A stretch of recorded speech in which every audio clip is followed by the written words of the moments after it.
वज़ीर आज़म दी ज़ेरे तामीर लाहौर ब्रिज मनसूबे नूं एक माह मुकम्मल करने की हदायत। वज़ीर आज़म शहबाज शरीफ ने ज़ेरे तामीर लाहौर ब्रिज साइट का दौरा किया।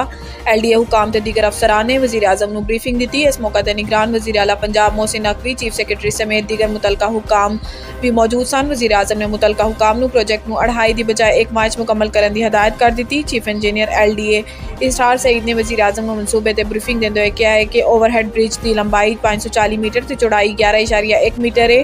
LDA दे इस मनसूबे का तखमीना 1712 मिलियन है। वज़ीर आज़म ने CBD मनसूबे ते थर्ड पार्टी तब्दील करने की हदायत करते हुए कहा है कि मनसूबे की जल्द तक मिलते लोगों को सहूलत मैसर आएगी। शहबाज शरीफ ने मनसूबे ते 24 घंटा इच काम करके 2 हफ्ते मुकम्मल करने की हदायत कर दी थी। वज़ीर आज़म ने कहा है कि सारी मशीना लाओ तो काम जल्द मुकम्मल करो। मैनू 2.5 माह तक टाइम ना दसो। ईद की छुट्टियां के दौरान मजदूरों को 3 गुना उजरत दें तो वह खुशी नाल काम करेंगे।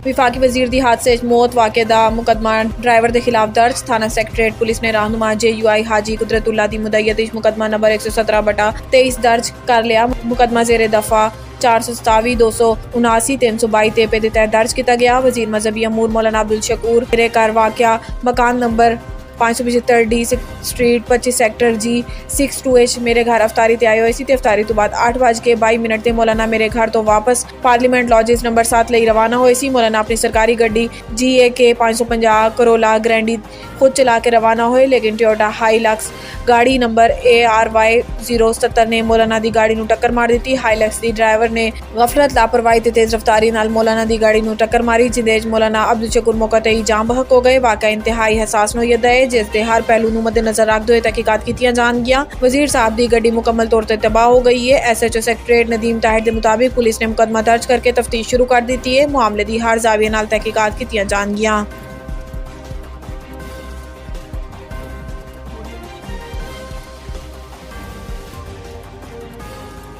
हुकूमत दे नाल मुज़ाकरात विच खुद शामिल नहीं होवगा। इमरान सिराज मुलाकात की अंदरूनी कहानी सामने आ गई। ज़राए के मुताबिक सिराजुल हक नाल मुलाकात विच इमरान खान ने गुफ्तगू करते हुए कहा है कि हुकूमत दे नाल मुज़ाकरात विच खुद शामिल नहीं होवगा। इंतखाबात ते कोई चीज़ वाज़े होए तो अपने नुमाइंदे भेज सकदा वां। ज़राए ने दस्सिया है कि सिराजुल हक का कहना सी कि हुकूमत ते ओपोजिशन विच एतमाद दा शदीद फुकदान है। सिर्फ पंजाब विच इंतखाबात होए तो असम्बलियां इकट्ठी मुद्दत पूरी नहीं कर पाएंगियां। हुकूमत का ख्याल है कि ऐसो ताकत का तवाज़ुन मुतवाज़न नहीं रहेगा। अमीर जमात इस्लामी ने इमरान खान को तजवीज़ दी है कि 90 दिन विच मुद्दत पहले ही तसीह हो चुकी है। कुछ कदम आगे तुसी भी वधाओ, 2 कदम वज़ीर आज़म भी पीछे हटनगे तो बाद आगे बढ़ सकती है। ख्याल रहे कि आज अमीर जमात इस्लामी सिराजुल हक की पहले वज़ीर आज़म शहबाज शरीफ तो फिर इमरान खान नाल मुलाकात हुई तो किया गया है कि हुकूमत PTI एक दिन इलैक्शन कराने दे एजेंडे ते मिल के बैठ के तैयार ने। हुकूमत ज़राए के मुताबिक इलैक्शन एक दिन कराने ते जमात इस्लामी ने मजीद बातचीत लई तैयार ने। कोई हतमी फैसला इत्यादि जमात नाल मुशावरत तो बाद होएगा।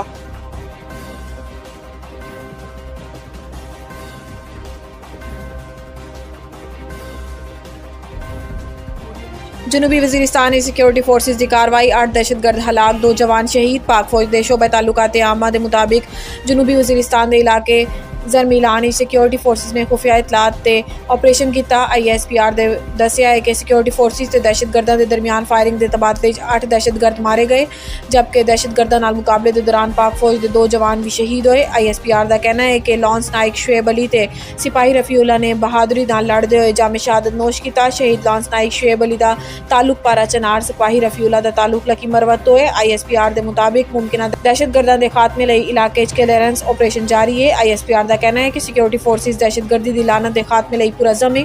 बहादुर सिपाहियों की कुर्बानियां साडे अज़म नूं मज़ीद मजबूत करदियां ने।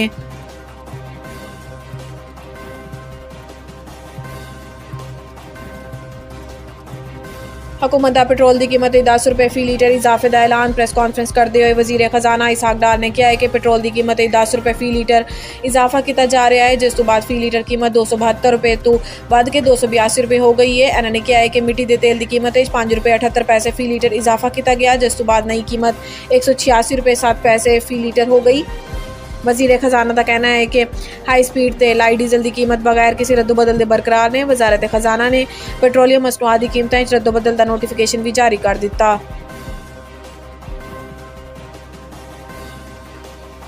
मीरपुर माथेलो इचू मुश्ताक अली लगारी दी रिपोर्ट के मुताबिक जरवार दहर की बेनज़ीर इनकम सपोर्ट प्रोग्राम दे जिले इंचार्ज ते एजेंटा दी ज्यादतियां दे बाइस जिला घोटकी दे 60% मुस्तैक बेवां दी आमदन खत्म हो गई। जिला घोटकी दी पुलिस माफिया दे एजेंडा दे सामने बेख्तियार डिप्टी कमिश्नर घोटकी ते मुंतखब नुमाइंदे अवामी मसाइल तो ला ताल्लुक सियासी और समाजी रहनुमावां ने आला हुकाम तो नोटिस लैन दा मुतालबा कर दिता।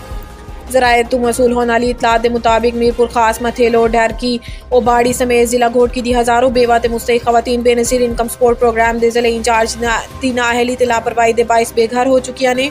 इस सिलसिले बेनज़ीर इनकम सपोर्ट प्रोग्राम दे चौथे रोज़ सर्वे ऑफिस के बाहर इनकम सपोर्ट प्रोग्राम का इनेकाद किया गया। इनकम सपोर्ट प्रोग्राम वो खवातीन शामिल ने जड़ियाँ काना तो महरूम ने, जबकि मुस्तैक खवातीन शामिल ने जो अदायगी नहीं कर सकियां। किराए ते वो दफ्तर दे चक्कर ला ला के थक गई ने, लेकिन बदकिस्मती तो कोई इन्हां दी शिकायत सुनने तैयार नहीं। डिवाइस माफिया सर्वे करके अपनी मर्जी के लोगों को कटदा रहता है, जो कि सरासर जुल्म है। इन्होंने मजीद किया है कि इत्थे एजेंट्स ने माफिया बेकाबू हो चुका है, जिसकी वजह तो सुबह तो लैके शाम तक पेट भर कर वापस चले जाते हैं, कोई इंतजाम नहीं। गुज़िश्ता रोज़ मसमात बाजानी मसमात नौरीन समेत 4 खवातीन बेहोश हो गई हैं, लेकिन फिर भी कोई इदारा इन्होंने उठाने तैयार नहीं। डिवाइस माफिया के खिलाफ कार्रवाई। SHO मीरपुर माथेलो दहर की खान तो नोटिस लैन की अपील।